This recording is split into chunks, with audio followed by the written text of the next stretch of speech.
السلام عليكم. أبو يقول لنا كم سيقود مي كله؟ ها؟ أيه نما مي كسيتما. Kudha tokkoon itti mushawwaratanii harka cabsan harki isaa akka deebi'u. Lammaffaa qarshiin kuma lamaa ka irraa fuudhame haa deebi'u. Gadhiisa amma sa'aatan viidiyoo banee jechuudha. Mucaayoo akka carraa saamta yoo tumte faa gaafanna kaa kuma kuntuma beekta. Kunooti wanni marti isaa hiikaan isaa nu harka jira. Haa himatuun illee wanna isin gaafattan rakkoon qabu. Asli billah alayk habibi nama kana jalqaba wala warra afarsoo bira jiru eenyu bira jiru maqaa isaanii fi nama sana maqaa Ijoollee isaati ati. Walloo kamisee. Sagaleen kee ijoollee walloon fakkaatu kaa. السلام عليكم. أبو يقول لنا كم سيقود مي كله؟ ها؟ أيه نما مي كسيتما. أيه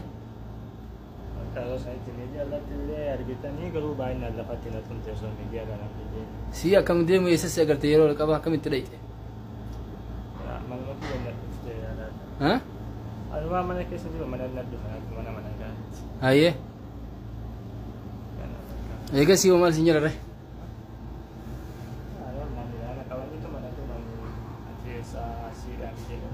إيش Gastii bana itti fidan King Ahmad gastii bana itti fidan jechuudha. Nullee akkasuma gastii bana nutti fidan jechuudha. Qabanii nutti fidan. Kuni gadaa dhiifamu walirraa haa dhaabatu Oromoo walaan dhiisu yoo jettan kijiba asirraa hin dubbatinaati. Nafi tachiisi. Kijiba asirraa hin dubbatina. Anamma sa'aatii kanatti ijoollee itti bilbilaan odoo hin xeettan fidee ijoollee guutuu gadhii isaan jiraani isaan gadaa dhiisan amma bilbilanii abdiin fa'a. Kijiba odoo hin taane kan waliin beeyne akkamitti gastii keessa wal quba qaban. Maasalaama. Akkas galatoom. Kawaaballeesse badaan badama si galemi. Anamma lakkoofsa keellee hin qabaa. Warra asirraa nama rakkoo kana hunda akkuma kee qabu kana yerooma waa haajaman wal haa dubbifnu malee lakkoofsa jiraa hin qaba. Ka King Ahmad illee hin qaba. Ka Farsoo illee hin qaba. Ka Usbiyya illee hin qaba. Lakkoofsa keessa. Saahiba akka ajaa'iba. Saahiba. Wallahi. Ahmad kuno King Ahmad gizee hun Ninda gabar sagaleen kiyyan jiru. Yeroo takka asli dhiifama. Nama Jeeyilaan jedhu san ol galchi nama jalaa buusii ol galchi namatu bira jira ol galchi amma gadhiisisiifna amma fidanii gadaa dhiisisiisan tokkoon sitti ma warra ijoolleen bira jiru. Jeeyilaan nama amma barreessan ol galchi. Jeeyilaan irra qaqqabii barreessan irratti. Narratti barreessan ol galchi gadhiisisiifna gadaa dhiisisiisan amma fidanii tokko gadhiisisiifnee isin agarra jechuudha. Kun ammoo gootummaadha malee luynummaa sodaa miti. Isinitti maammallee warra as keessa jirtan jaalattanii jibbitanii sodaa miti. No. Gadin dhiisin alaa farsoo watwaatin. Fincilaan faanti walloo san keessa rabbiif yen arga wallahi saayidii san irra jiru nama. Mucaa abdii bilisummaa kana saahib. Kun Ahmadiin suni waggaa meeqan arrabsaa jira. Guyyaa tokko itti aareen beeku. Dheengadda garuu gizee viidiyoo kee argu hirrifadha.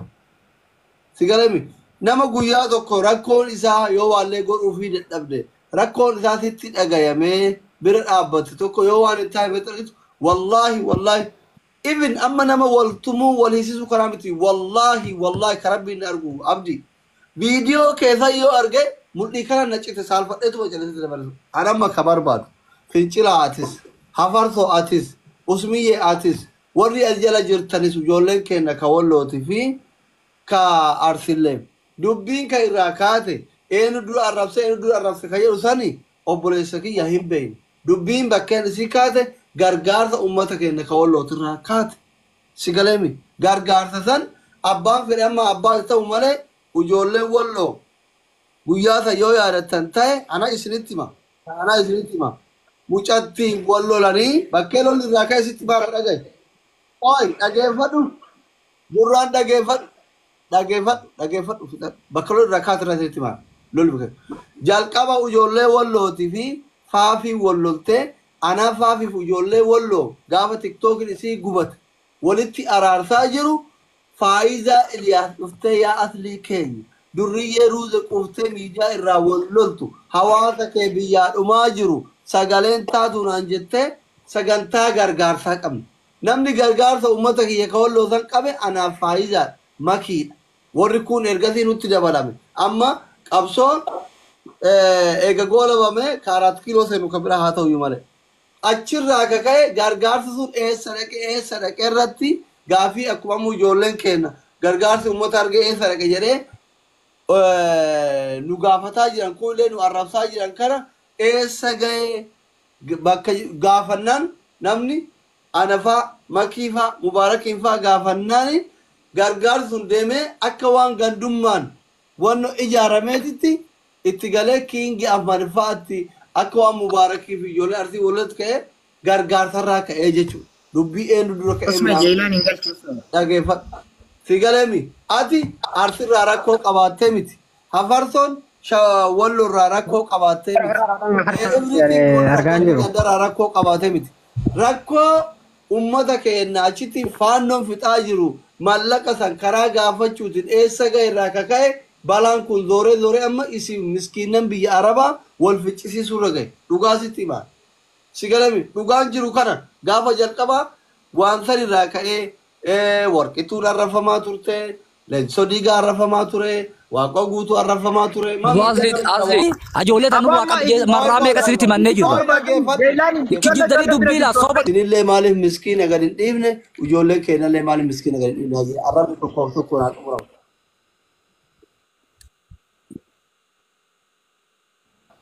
Obboleessaan kudhan narra fudhu. dhufne asli hawaasa hedduutu si jala hiriiraa jenneeti si bira dhufne dhageessa. Saniifuu amma dubbiin kun kan amma akka kanatti yoo ijoolleen tun asiif jechi walitti yoo'an dubbiin oowwaa deemu malee qabbanaan deemu. Ammoo akka kanatti dhugaanis bahuutu hin jiru. Ijoollee gabbuuseetiniin asillee kun namni sheekaan jiranii mas'uulummaa fudhachiifne akka deemanii bilbanii buusisan. Abu Ramadan. Asli mas'uulummaa. Jaalsurubee shirkaa. Mataan keetu Jaalsurubee shirkaa yoo jala jiraate galcha jaalsurubee. Asli mee na dhage. Yookaan siraajiin ka jedhu. Jara mee daqiiqa lama naa kenname. Akka daa'imaa walitti ni jiru ani keessaa bakka. Jaalsurubee shirkaa narra qaqaa barreessimee shurubee shirkaa. Waan tokko godhi asli. Mas'uulummaa. Gumaa lubbumaan simaa nama ajjeesisan lubbuma teetiin baasan. Arsimaaf walloo wal taatee jecha. Baalageen deemtee sareefu ijoolleen waliin naqaan jedhan tanuma jiran. Ummata keenya maqaa ummata keenyaatiin waluun arrabsina. Addaba wal baafadha akka feetan wal godha. Sheeka. Ela bakka kanatti namni argitee ka.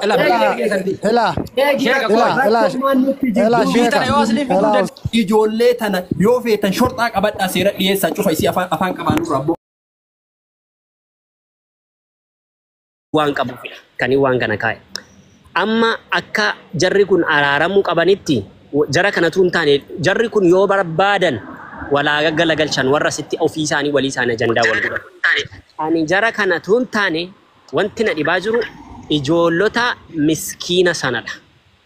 Amma ani wanti isin gaafadhu asli obboleessa keenya asli Muhammad bin Aljazeera Oro obboleessa keenya.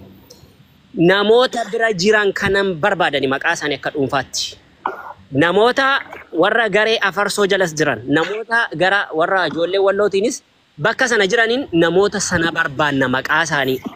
Jaroota kanarraa ilkaan cabuu danda'a, miidhaan hin taane irra ga'uu danda'a, wanti addaa ta'uu danda'a. Siniif galee booris wanti kun hundeerraa furamee namoonni waan kana godhan kun seeraaf hin dhiyaatan taanaan inni dhalata arsiif dubbachuutu hin taane inni dhalata walloof dubbachuutu hin taane jaroota kana warra ijoollota kana qabee jiru arsi inni kun arsi arrabseenaan akkas ta'e no ajandaa isaaniidha kun ajandaa mataa isaanii uummataniiti ajandaa kana dhaga'uu dhabdanii ijoollota kana sa jalqabaa jaraa walitti araarsitu booda namoota achi jiran kana tokkoon maqaa isaanii fudhadhaa irraa sa jalqabaa erga maqaa gara lamaaniyyuu fudhattanii deebitanii waan araara jedhamutti gadi taa'a sanaan ala jaroota kana araarsina jettanii hin taa'ina deebitanii waan araara kun yaada dhuunfaa kun yoo yaadni kun isinii ta'e fudhadhaa isiniin ta'u taanaan immoo dhiisaa kanuman dubbachuu barbaada.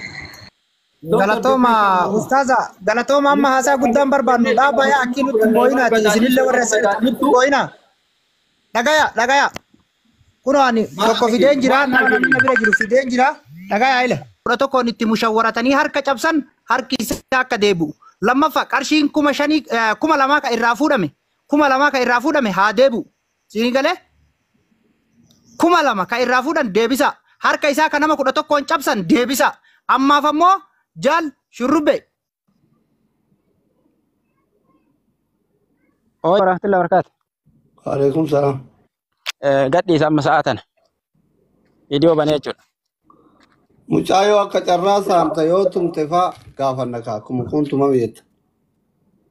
Kunooti wanni marti isaa hiikaan isaa nu harka jira.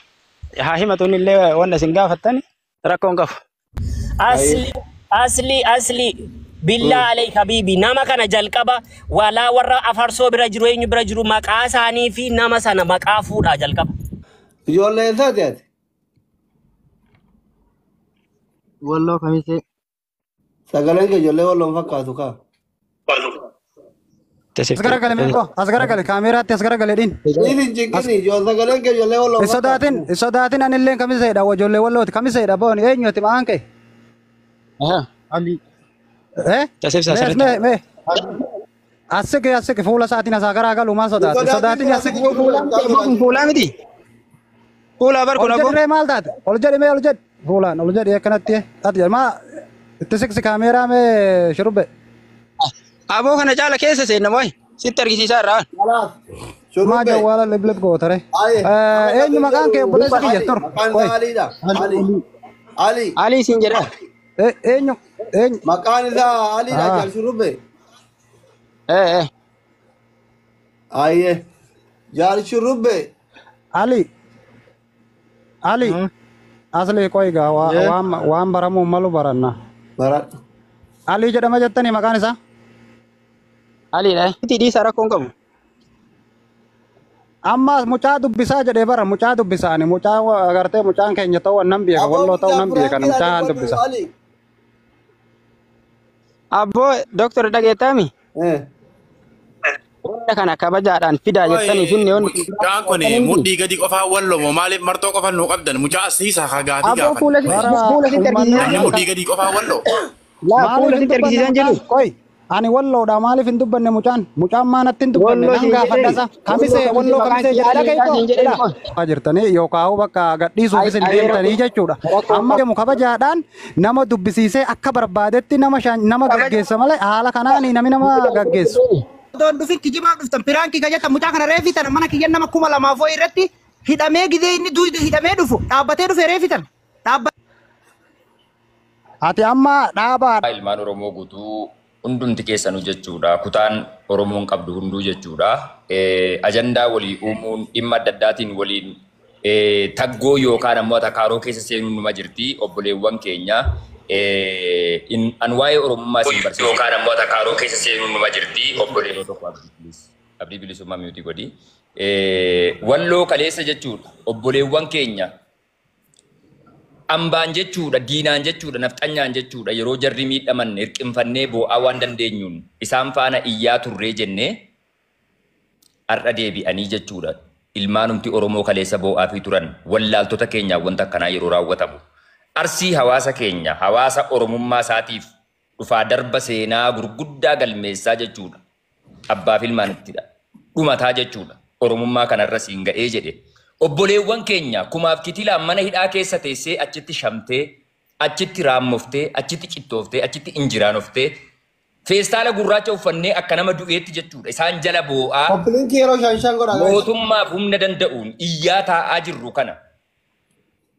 Oromoof Oromoo dhumti deebi'ee walitti wal hangi godhee akka kunoo biyya keessatti humna qabeessi yookaan gangiistarrii akkasitti rakkoo namatti fiduutti Oromootu waan akkanaa fidaa jira.